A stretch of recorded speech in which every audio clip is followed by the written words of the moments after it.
SMGs are the primary weapon for the engineer class in Battlefield 6. They are also the primary weapon class of pretty much every single tryhard in open weapon lobby. So today we cover those SMGs so you can know what to look forward to when unlocking them. We're going to go over the stats so that you know which is the best, which is the worst, what you should grind for. If you like that and you like Battlefield 6 videos, first off, let me know down below what your favorite SMG has been so far. I feel like I know already. And like and subscribe the video as always.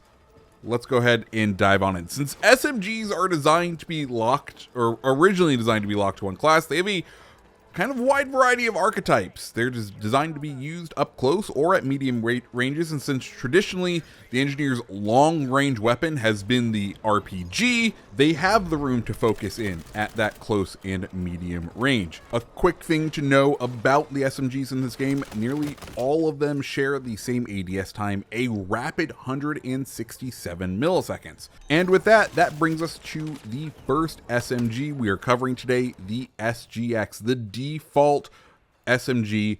Has a rate of fire of 830 rounds per minute with a 2.5 second reload, has 30 rounds by default with a max damage of 25, and that will fall off to 12.5 damage at longer range. That gives you a close TTK of 217 milliseconds, a medium TTK of 289 milliseconds, and at the most extreme ranges, a TTK of 506 milliseconds.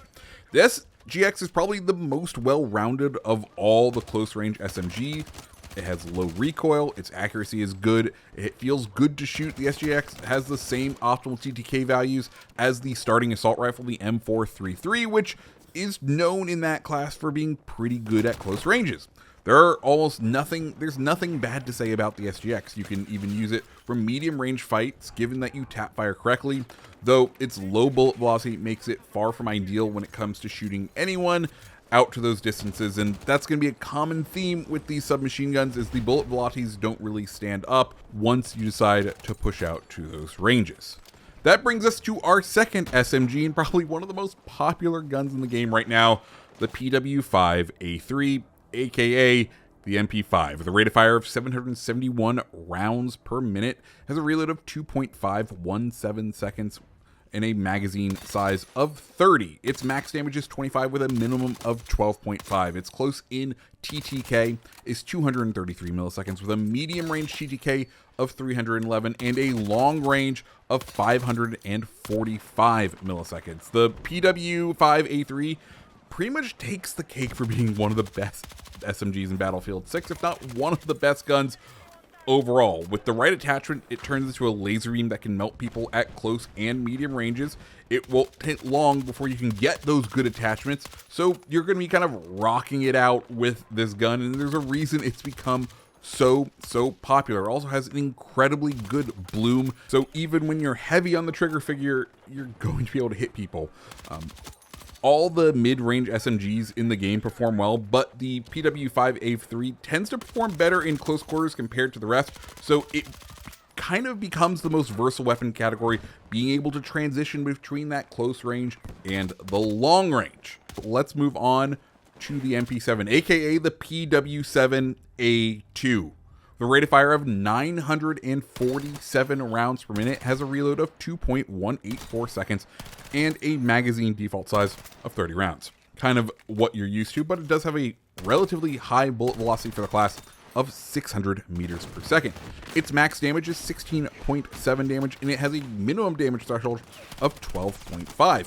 That gives its close-in TTK 317, its medium-range TTK at 317 milliseconds, and its long-range TTK at 444.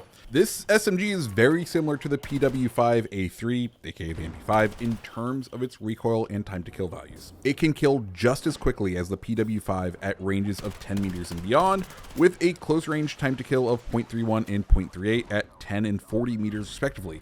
Both weapons also have pretty low recoil, making the two comparable in a lot of respects.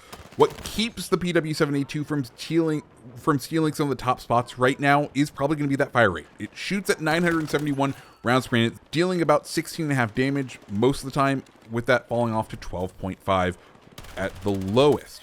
This translates to a 6 to 7 bullet time to kill, making it a lot less ammo efficient than the MP5. But this does have a benefit. With that higher rate of fire, it does mean it has a lower time to kill at many of those medium ranges.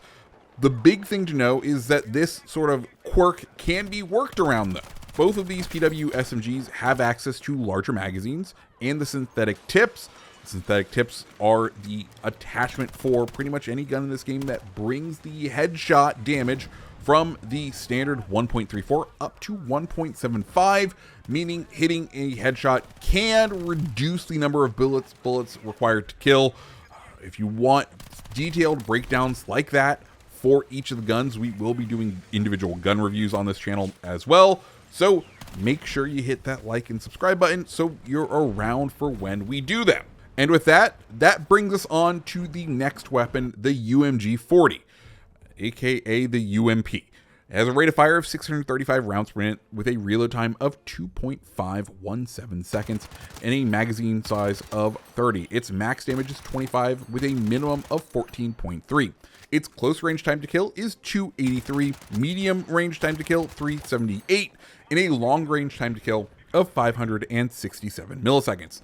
UMG-40 has the slowest rate of fire among any of the Battlefield 6 SMGs, but it also has the longest effective range. This weapon can kill a target from 60 meters away with 6 body shots, clocking in at an optimal time to kill value of 0.47 seconds. This may not seem like much, but when you factor in the UMG's high full auto accuracy, this gun can outperform even carbines or assault rifles, especially given their current bloom situation in those medium range 40 to 60 meter engagements without really being forced to move over to burst firing. Still, the UMG-40 is somewhat pigeonholed into those 40 to 60 meter gunfights, making it a lot less versatile than the others. You can still use it in close quarters battles, but unless you're actively going for the headshots, you may be outgunned.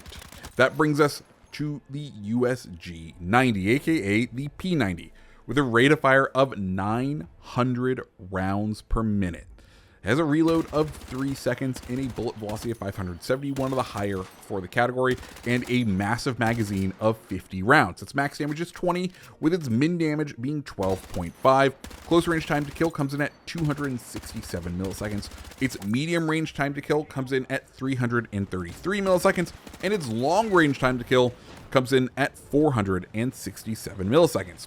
While this gun may not kill as quickly as the KV-9 or the SGX, it does make up for that lost lethality by having a massive 50-round magazine. The USG-90 is designed for chaining kills together, busting in on a flank and just pumping in those kills. If you're playing on smaller maps of Battlefield 6, this can be a very reliable gun because as we get to the higher TTK guns, there's 2 in specific that we'll talk about coming up next.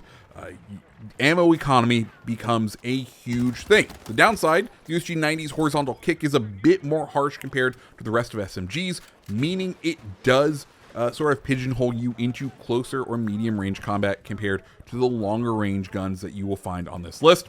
It also cannot take any foregrip attachments to help reduce that recoil.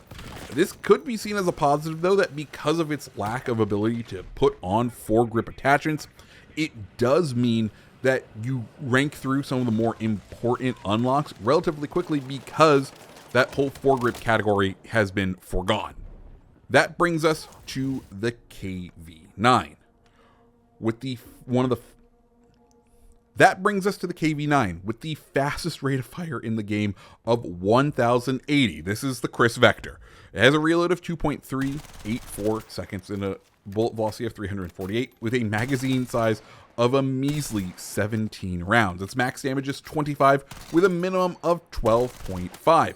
Its close-in time to kill is 167 milliseconds. Its medium range time to kill is 222 milliseconds, and its long range time to kill is 389 milliseconds. In terms of pure lethality, the KV-9 is one of the strongest SMGs in Battlefield 6 with a whopping 1,080 rounds per minute and a max damage of 25. The KV-9 can kill a man in 0.16 seconds, the second best in the category. To make it even better, it has relatively low recoil, so it can be used when burst firing at effective ranges, assuming the enemy isn't moving because of the very poor bullet velocity. The other big downside for the KV-9 is its magazine size.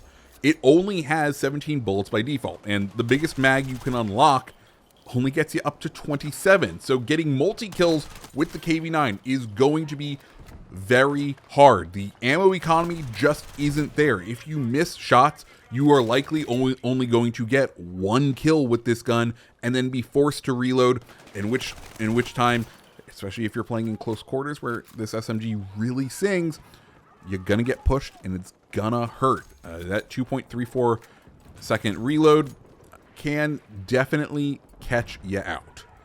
But it doesn't catch you out as much as our next gun, which is even more of an extreme of the archetype. That's the SCW-10. With a rate of fire of 800 rounds per minute, it has a reload of 2.6 seconds, velocity of 428, a magazine size of 15, so even smaller, and a max damage of 33.4 and a minimum of 14.3.